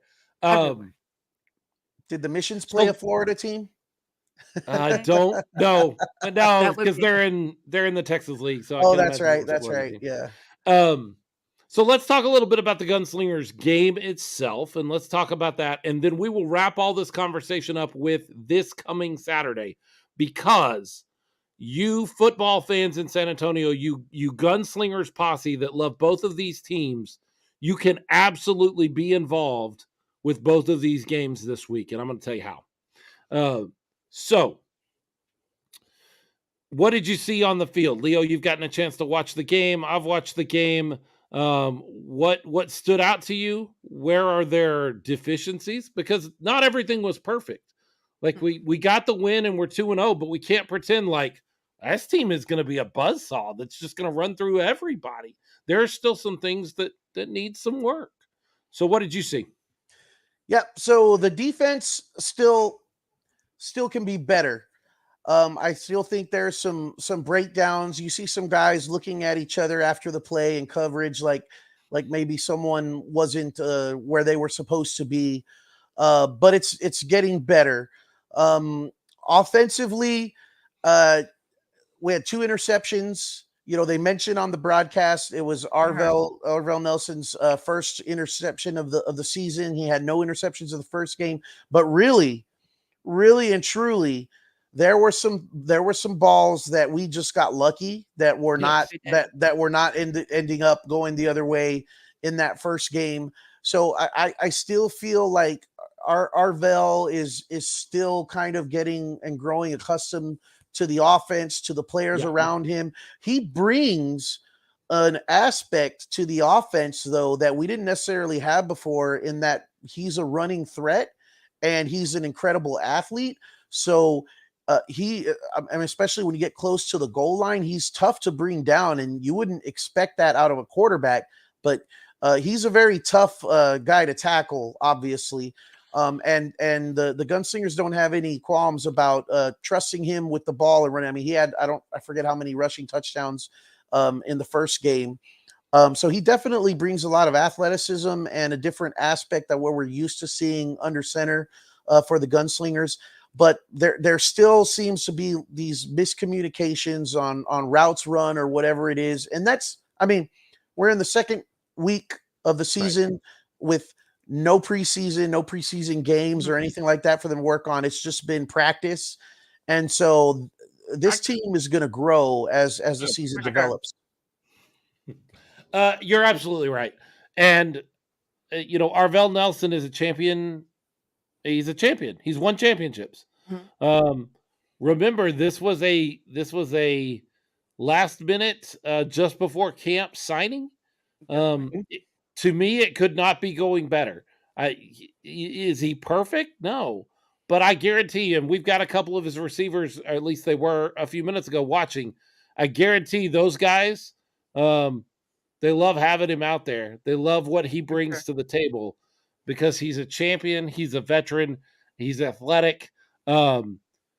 In the first game, I don't think we got a chance to talk about this on the show last week, but in that first game there in the Alamodome, in the Freeman Coliseum, he had a 2-point conversion that was absolutely ridiculous because he was getting tackled and going down, and he flipped the ball up over his head, blind, and just kind of alley-ooped it up over his head and found a receiver for 2 points. That's amazing. Like, that's the kind of stuff that last year we would talk about Robert Kent doing. Like, Robert Kent would do these really odd things. Arvell is doing those things too. And if you show me a quarterback that never has any interceptions, I'll show you a quarterback that protects the ball too much. Or doesn't play. Or doesn't take chances. I will say I like the pace of the game. It was a lot faster that we've seen previously. The referees, when they would gather to make calls, it didn't take forever. Like, remember the first time that we were watching the football. So I really enjoyed the pace. It was very smooth. The play calls, I really enjoyed that because that really made it more enjoyable. I wasn't like waiting on the referees to come up with the decision. So I like that. The pace was good. Michael Wayne Davis asks, were they intentionally kicking the ball into the Jumbotron to prevent kickoff returns? No, I don't think anybody is doing that right now. I don't know. I kind of think that that's a good strategy. You do? You can't kick it out of bounds, but if you don't want to necessarily take the risk of a dangerous guy returning the ball, and Jacksonville had a dangerous guy returning the ball too. He showed it on his very first return. That's a good strategy. I don't know if they're doing it intentionally, but I think maybe teams ought to, where that's kind of a loophole in that rule because you're still in the field of play when you hit the Jumbotron, the scoreboard, and that kills the play right there. It's a dead ball and it's like a touchback, and that's usually better than the return most of the time. So if they're not doing it intentionally, I think maybe teams are going to start doing it intentionally because I think it's kind of a smart move. I think it's a risky move. That Jumbotron there in ViStar Arena in Jacksonville actually has 2 signs from ViStar that hang off the bottom of it. And so it's not just the Freeman Coliseum Jumbotron that hangs lower. Imagine that Jumbotron with 2 signs underneath it that add to it. I don't think it's intentional. I understand what you're saying and that there's a benefit to it. And I think ultimately the league needs to look at it and be like, how can we discourage that? And they're going to have to do it with a rule. But how can we discourage that at some point? Because it's been an issue in San Antonio already. It's going to be an issue in Jacksonville. They're going to have to find a way to discourage it. But right now, I don't think any kicker looks and says, I want to hit that Jumbotron. That's what I'm trying to do. I think they're trying to drive the ball down the field and give themselves a chance at a deuce. And that is what it is.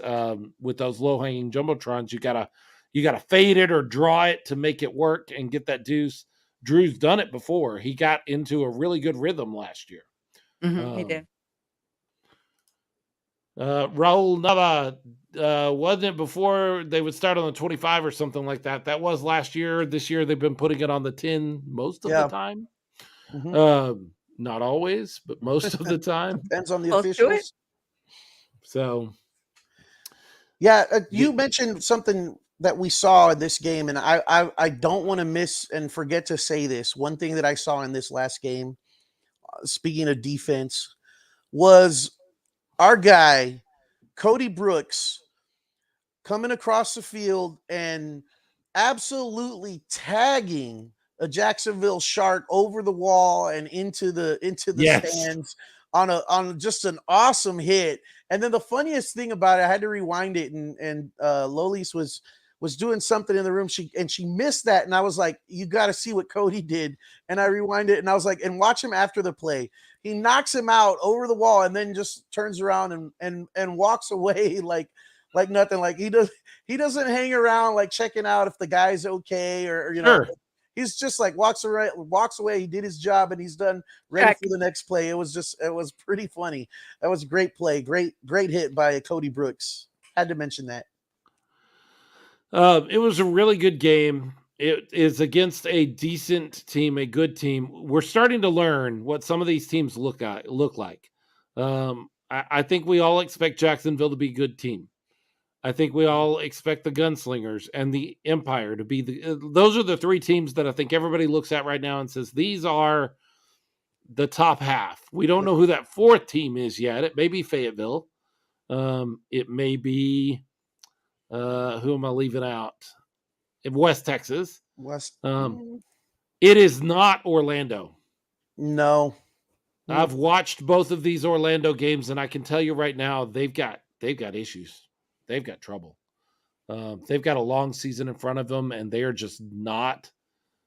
And the killer is they have the talent, but they're just, for whatever reason, they're not a good football team. They are not a good indoor football team. No, right I now. would definitely take Carolina over West Texas, though. Yeah, we you're had right. talked- You're right.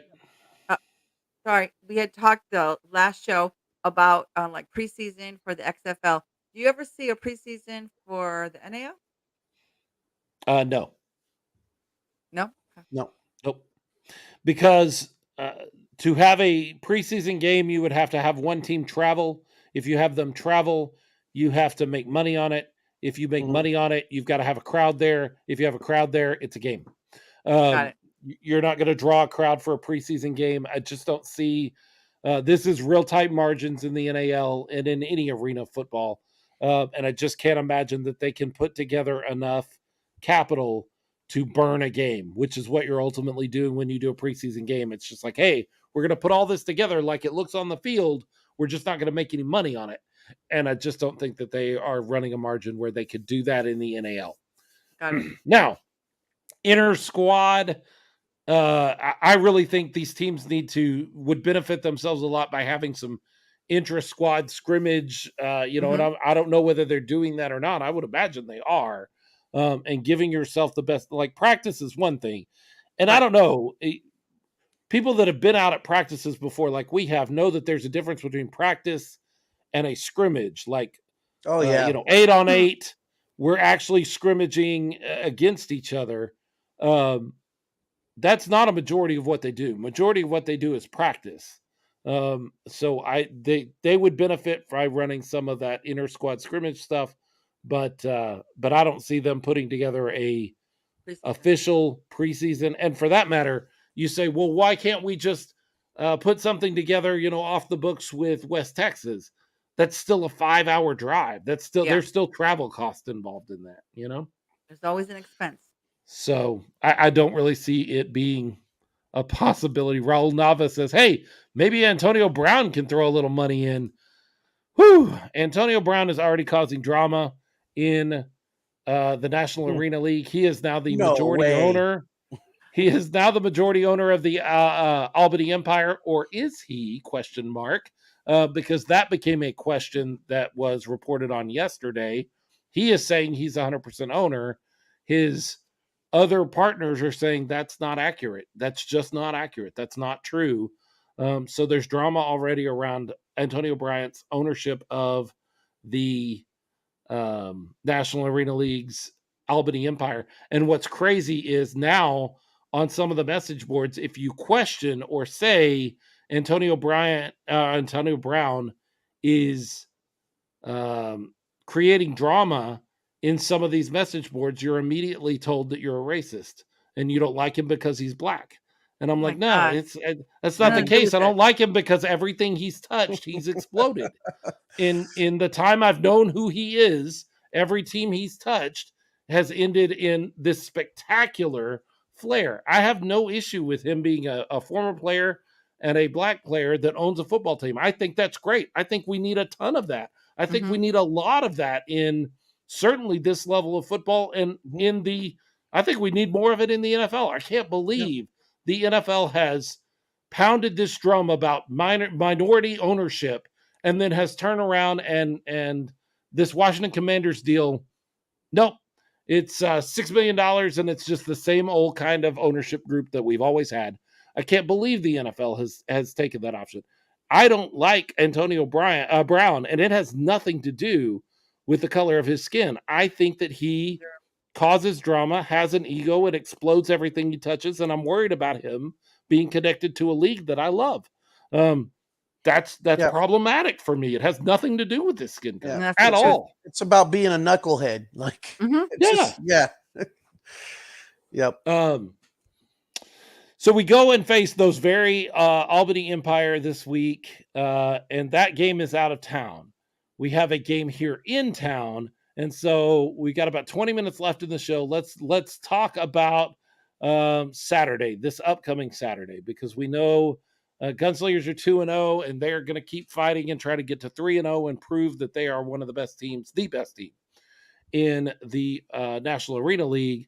We've also got our Brahmas that are going to try to notch a playoff victory. And so I did the math and I sent it over to Leo and I said, check my math and make sure I'm right on this. If the Brahmas win and the Renegades lose, we will be tied as far as record is concerned. So I started going through the published tiebreakers for each scenario. And the first one, Leo, was, I'm going to grab it here. I'm sorry, I should have done this already. It's on the schedule. The first one is head-to-head record. Well, obviously, head-to-head record, we are 1-1 with the team. The second one is your division record. Right. We have both lost 2 games to Houston if Arlington loses to Houston next week. Right. We've both beat Orlando twice, and then we split against each other. That's the 3 teams in the division. So that is even. That's a wash. Yep. So that's a wash. So then we go to the third tiebreaker.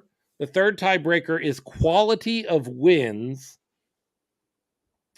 which means your point differential in your wins. Not point differential. Yes. No, I'm sorry. Quality of wins. It's nothing to do with point differential. I'm sorry. So that was my bad.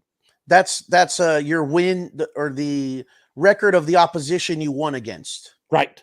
Right. Which means in the scenario where we've beat DC and they've lost to Houston, which puts us at a tie, their unique win, because we have a win against each other, we have 2 wins against Orlando. Those are all common wins. Those wash out.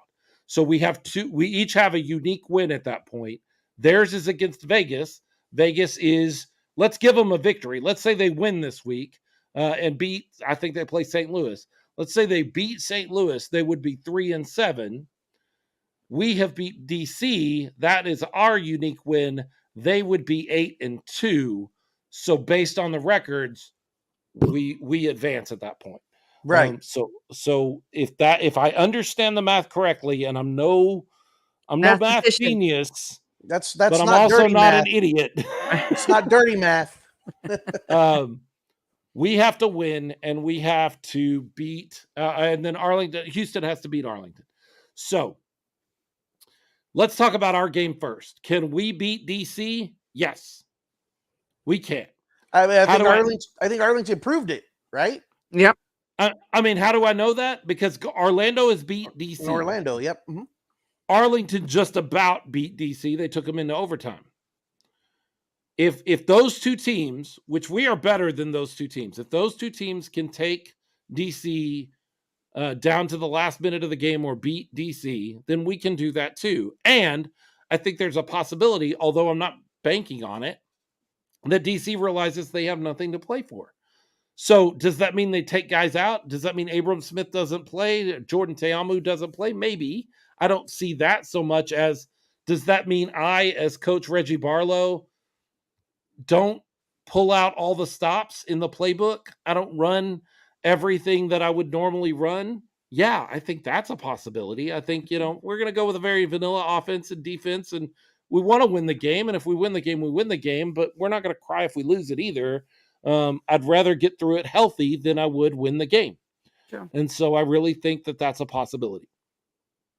So I think DC is we can win. I'm not saying we're going to. Understand, we can win.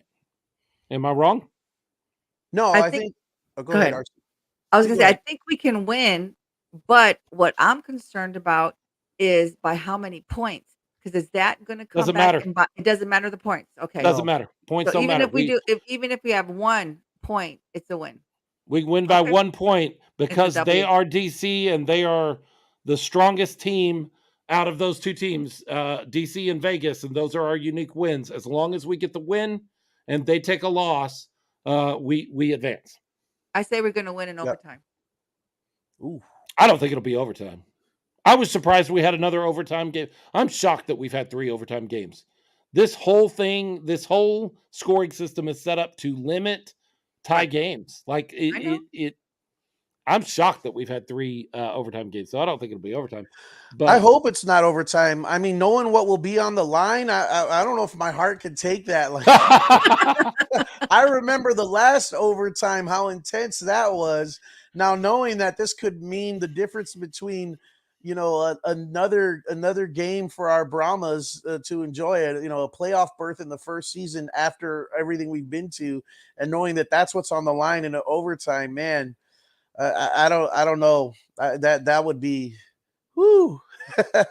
so let's go get the win in DC. We will not know about the Arlington game until the next day. So we can't, Right. that means nothing. Like you can't even make plans on that. Right.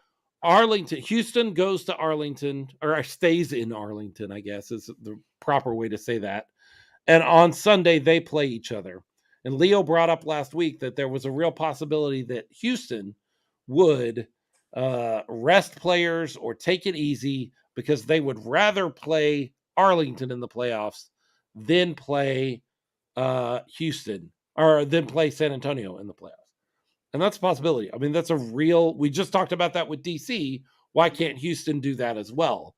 But Ralph Judkins, who is a good friend of mine, and he is also, I can't call him the voice of the Gunslingers. That's not official, but he is the, on the broadcast for the Gunslingers on YouTube when they're at home.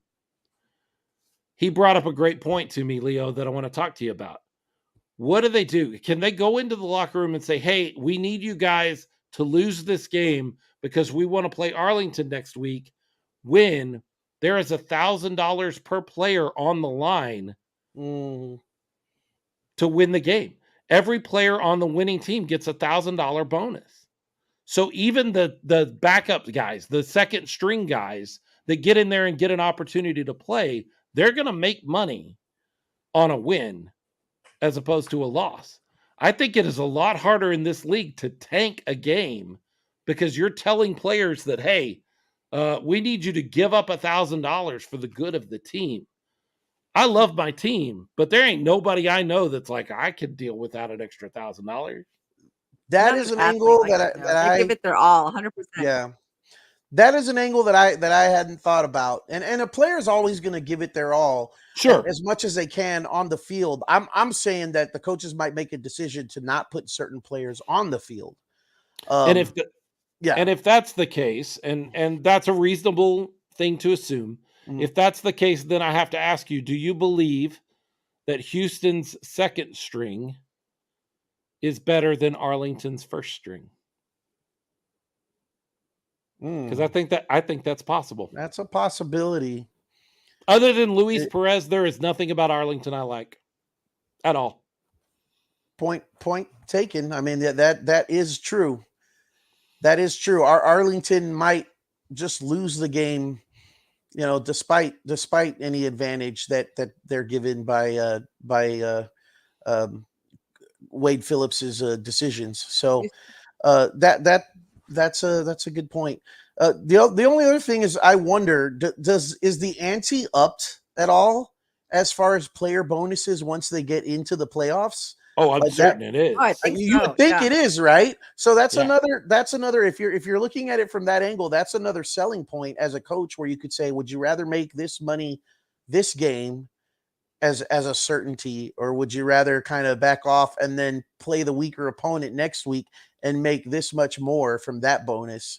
So I mean, if I'm just playing devil's advocate here, if you're going to bring bonuses into the equation, that's something to think about. It's The other thing that dividing line here between these two opportunities, DC and Houston, they both got everything they're going to get out of the season. They're going to host the playoff game. That's the most that you can do with your regular season record. So both of them are in the same position. However, DC feels like it is a well-oiled machine. Like, I realize that they had trouble with Arlington, but they feel like they know who they are. Mm-hmm. Houston doesn't. Houston has struggled, even in the wins they've gotten in the past 2 weeks with Vegas and with us. They've still struggled more than they wanted to get those wins. I really felt like if Wade Phillips is a smart head coach, boy, there's a big caveat. If Wade Phillips is a smart head coach, he says, man, I'm not taking my foot off the gas because we're not running right anyway. True. I can't take a step back and say, hey, we'll take our foot off the gas here so that we're ready for next week, because we're not running on all cylinders right now. And I'm not sure we're just going to pick right back up where we left off once we get to the playoffs. So I see a difference in these two situations. Yeah, they are different. And I hope you're right. And I hope that's what happens. Keep the pedal to the metal, Wade, and go in there, give Arlington your best shot. Knock them out for us so we can come up to Houston the following week and then bring Holly along with us. And what a story that would be. The ultimate revenge.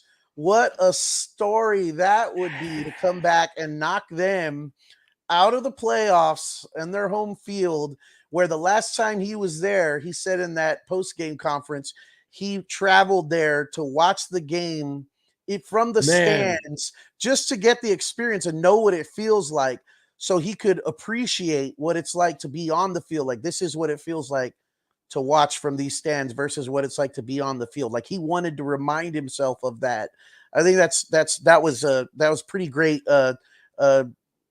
interview or post-game conference, a little tidbit that he let us know that lets you know a lot about the guy, about the player, and how hungry he is. Well, and I was in the room for that comment, and let me tell you, if it did not play on camera, there is some bitterness there. Oh yeah. Nick Hawley feels like he was shortchanged by Houston. He does not understand why Houston ever released him or benched him.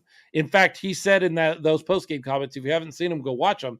He said, I'm just going to say this. I was with Houston before. I was with Houston this year. And when I started the game, Houston was undefeated. He's got a chip on his shoulder over Houston. Oh, yeah. And he would love to go back into TDECU Stadium with a different team and knock them out of the playoffs after they were the Southern Division champs, and they're going to, just walk into the championship game. He'd love to be the reason that they don't do that. I would love to see that. I might have to make a trip to Houston for that. I might too. There's no doubt in my mind that if we make it to, it's on Saturday night. It's Saturday night, the 29th, will be the Southern Division Championship game in Houston. And if San Antonio goes, I'm in Houston, man. I'm going to see that game. I may not be happy leaving Houston like the last time I went to Houston and watched the Brahmas play, but I'm going to watch that game. So we've got this game against DC. We need everybody to show out. I know the parking is a weird deal. I know that the Fiesta cutting into our tailgate sucks. I understand all of that. You've got to push through that, Brahmas fans. You got to bring your friends. Yes. We got 8 tickets for you. Get your office together tomorrow and say, hey, I got 8 tickets I think I can get. Who wants to go? Let's pack the dome as much as we can, because you heard Jaquez Patrick say it. You've heard Parker Romo say it. Yep. Right. This means something to them. Having you behind them means something to them, and they want you there. So come out to the game. Find a way to get out there. Be there at 2:00. Let's beat DC, and then get in your car, get on the bus, however you got there, and go right over to Alamo Beer Company and sit down with the rest of us, because inside Alamo Beer Company, we will be watching the Gunslingers game that starts at 6 p.m. So let me lay out the timeline for you. 2 p.m., our DC game starts. The Brahmas game starts. They run no longer than 3 hours. Mhm. 3 hours is 5 o'clock. You now have an hour to get over to Alamo Beer Company to enjoy the watch party. You can be around your other football fans all day long and watch San Antonio football with us all. I'm doing it. Yeah. I'll be there. Mhm.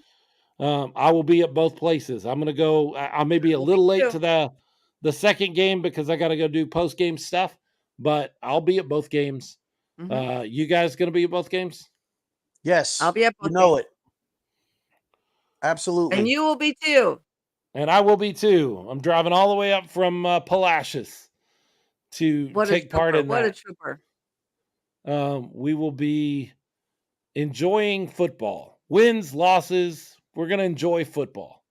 But I think that there's a possibility for, but neither one of these. We are playing the best team, by the way. San Antonio teams are playing the best team in both leagues this week too. I don't know if you put Victory that together City. yet. Let's have a repeat. Victory City, 2-0 once Winner, again. winner, chicken dinner. We were playing DC. They are the best team in the XFL. I don't even think that's an argument anymore. DC is the best team in the XFL. And then we play the two-time champion Albany Empire in the NAL. Like, we were playing the two best teams. If we could beat both of those teams, that makes us the best teams at that True. point. That's how it works, right? Yep. Mhm. Yep. You knock out the champ, you are the champ. That's how right. it should work. I tell you what, though, despite all of that, this is an opportunity for us to show everybody else that we're the best fan base. That's true. For sure. Regardless of the outcome of the games, this is an opportunity to show everyone else what San Antonio football fans are all about. So let's show up and show out, guys. For sure. For sure. Raul Nava just put it up on the Facebook feed or on the video feed. Yep. Says he's got a coworker that's going to reach out for those tickets for his Little League team. Woohoo! Raul, first come, first serve. If somebody gets to me first before your friend Jason, I got to give them to the first person that comes gets me. But I would love to give him some tickets for his Little League team. That'd be great. For sure. That'd be awesome. We'd love to have them come enjoy the game. It's perfect for a Little League or a Pee Wee football team because it's a 2:00 kickoff and you're done by 5 and you can get them home. It's And then it's go a back great to sweet the spot Alamo for that. Beer. Yeah, and heck, show up a little early and go take them to the carnival. There and you then, go. And then come to. I mean, it's great. You There can you make a go. whole day out of that thing. Man, it's an exciting time. I'm stoked. I know that the Brahmas have not been what we've hoped for this year. That doesn't seem like it even matters anymore. Like, what more can you ask for but to have a shot in the final week of the season to make the playoffs? Yeah, I mean, and it's a new season when you get in the playoffs. Everybody starts over again. So, I mean, there's an opportunity where everything that happens before that just doesn't matter anymore. I don't know how, as a football fan in San Antonio, you can't be absolutely stoked for this weekend. Yeah, it's exciting. Let's look at the playoff teams. The potential playoff teams. Let's dream. Let's say this all happens and falls the way we need it to, and we walk into the playoffs. We play Houston. Houston's beatable. We almost beat them twice. And one time we played a really poor game against them, and it was only a one possession game. So Houston is beatable. We can get past them. And then in the North, you have to play for a championship in your home stadium, either DC, who you're going to beat to get there because you have to beat them to have that shot at the playoffs, or Seattle, who you absolutely played the worst, not the worst game. Vegas was the worst game, but played one of your worst games of the season and lost by one possession. Not to mention on your home field. Oh, that's going to be amazing. Yeah, and you get to do that at home. You get to do that in front of what is basically a home crowd.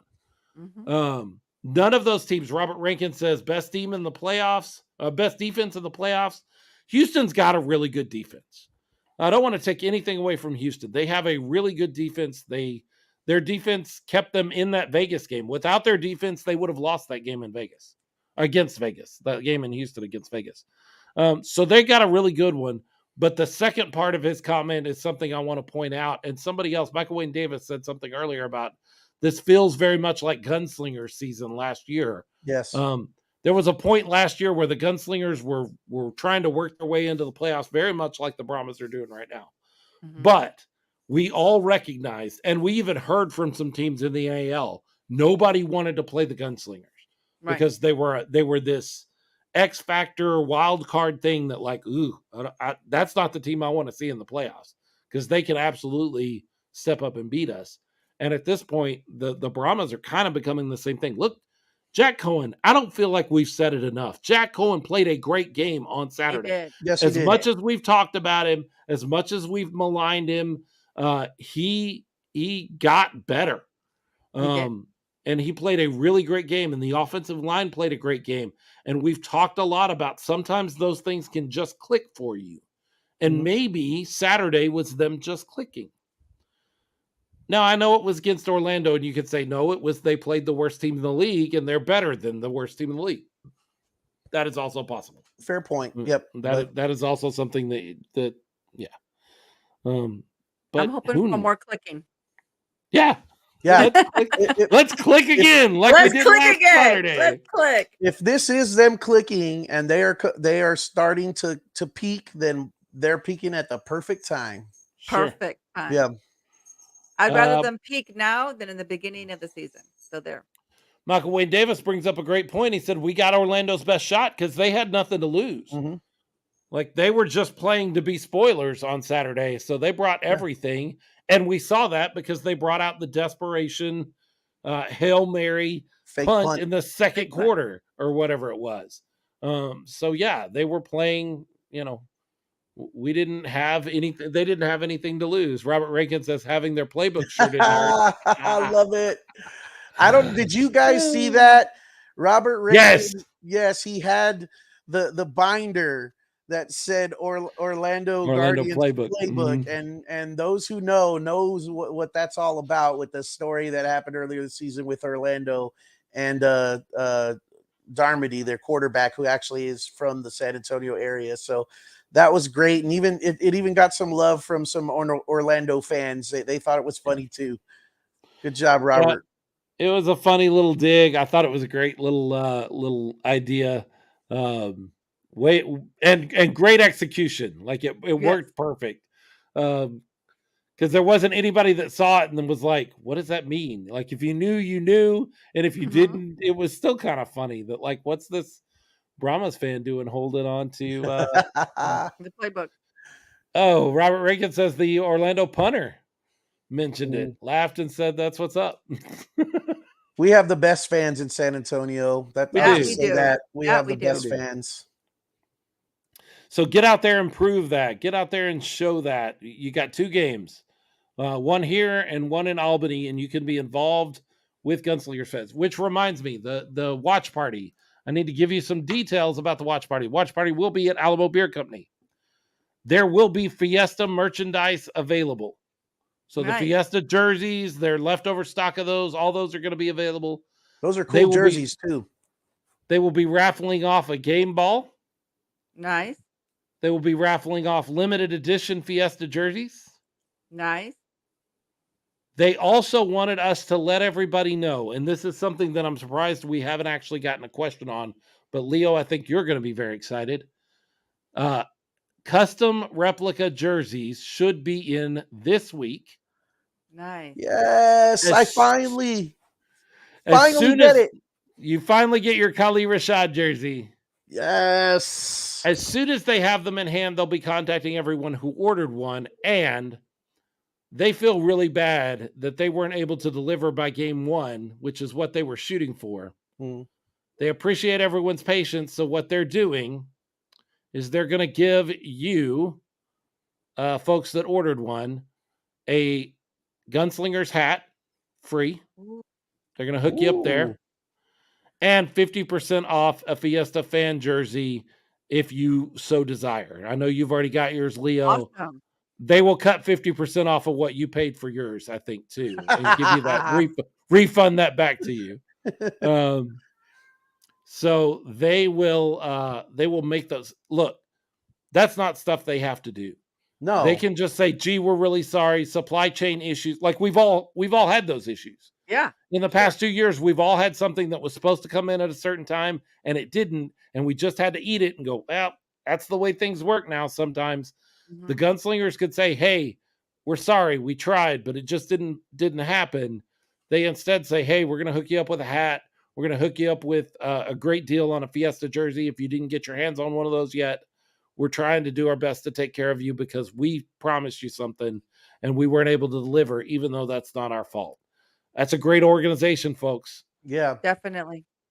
Love them. We were down this road a couple of times before this organization took over with some replica jerseys that, again, weren't anybody's fault, but when we got them, we just got them. It wasn't a matter of, in fact, Leo's wearing one right now, and it wasn't a matter of, hey, we're gonna take care of you extra because they couldn't afford to do that. This is a ding on the Gunslingers. This is going to cost them something to make this right with fans, but they're going to pay that cost, and they're gonna hook you Gonna up with make it some right. extras to make it right. Michael Wayne Dad says, yeah, and mine didn't fit. That's that original jersey order like Leo's. Hey, Michael, mine too was actually one size too small. Nobody's fault. It's just a misread on an order, and I can still wear it. It's just a little tight on me. Raul Nava, who's part of Triple S, I believe, says, yeah, we're at the vendor's mercy and schedule on a lot of those kind of things, and we understand that. I understand that. I hope True. other fans understand as well that it's not like you're stitching jerseys yourself and doing that stuff. So we understand that, hey, it doesn't always work out the way you wanted it or the way it planned. And then James Palmer says, I think the hat was already included in the jersey purchase anyway. Is that right? I don't recall. I don't remember know. that. I but don't know. could be wrong. I don't remember. I mean, it's been a while, so I'm not sure. Could be, but might not be. I don't know. So free stuff is free stuff. Stuff is free stuff. Yeah. Absolutely. I appreciate it. So the Gunslingers are going to have those in hand. Look out for Michael Wayne Davis, and I trust this guy because he knows what's up. Says, nope, that wasn't part of the deal. If that's what he says, I would tend to lean that direction because he knows all of this stuff. Man, Michael Wayne Davis seems like he's everywhere lately. All over the place. Love him. All over the place. He's the new RC. At one time, there wasn't like you turn around and RC was everywhere. I've been for a kind while. of busy lately. I'm a new grandma. She's got a grandbaby. Mhm. She went to a wedding this weekend. Congratulations, so- Avery and Nick. Robert checking in says, what an exciting time to be fans of professional football in this town. Brahmas and Gunslingers are both making local sports segments with game highlights. That's right. Mhm. Yep. It is exciting. We've been telling you it's coming for like 6 months Years. now. That you Well- were going to be super excited about this time of year where both were happening and we have year-round football and we never have to stop. My wife is very excited about year-round football. She tells all of her friends and all of her family how excited she is for year-round. No, she's very upset. Wake up. You're dreaming. Wake up, Philip. We are excited about football, all three of us. And man, what a great show. We had Joquez Patrick come on. Yep. Thank you again. Coach Fred Shaw spent some time Thank with you us. And we will be hanging out in and around the interwebs, talking with you about football all week. And we'll be there on Saturday. We hope to see all of you there. Everybody, all 13 of you that are watching now, and all of you that watch in the future or listen in the future, get there. We still got those 8 tickets available. First come, first serve. Come grab those 8 tickets from us. You need to message us at Smokin Gunz Pod, Smokin No G, Guns with a Z, POD on Twitter or Facebook. By the way, follow us if you're not following us on those two areas. Get out there and follow us on social media because we're picking all that up. Is there anything left to say, guys? Other than horns forward and guns up, not sure. I mean, See you on Saturday. let's go Victory City this weekend. Can't wait, baby. When it comes to professional football, whether it's the 100-yard variety or the 50-yard fight, whether it's up in Orlando, down in Orlando, or up in Albany, over in Carolina, or all the way out in Seattle, And certainly when it's in Houston and San Antonio, when it comes to professional football, the 210 has got something to say. Bang, bang. All right. Thanks so much for you guys that are sticking on. Kali Rashad, we love you, man. Love you. Jack, Really, really amazing game from you. We want to have you on the show sooner rather than later. yes, Let us sir. let us slide through the rest of this Brahmas season, and then it will open up for full shows that deal with gunslingers because their season will be over, hopefully with a championship. But we want to connect with you and have you on. We'll love what you're doing there, man. Those were some Amazing. just ridiculous plays that you're putting together, and just instinctual that you're just you're just finding the right spot where the ball's going to bounce to, off the wall, off the net, off people. Love it. Keep it up, man.